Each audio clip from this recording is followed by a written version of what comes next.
In this example, we're going to look at how to classify different types of slopes that we might have. So just like when we read anything, we read from left to right. We're going to do the same thing when we're looking at slope.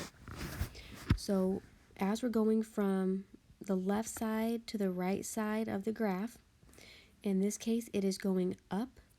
So that would be an example of a positive slope. We're going to skip over here to the third one. As we go across this graph from left to right, it is going down. So that's going to be a negative slope. And for those two, it doesn't matter how fast or how slow. It could go, if we look back at number 1, it could have gone up steeper. It could have gone up really steep like this, or it could have gone up really slow like this. As long as we go from left to right, it is going up. Same thing with number 3 here. It could go down really fast. It could go down really slow, or even slower. As long as it is going down, if we're going from left to right, it is a negative slope.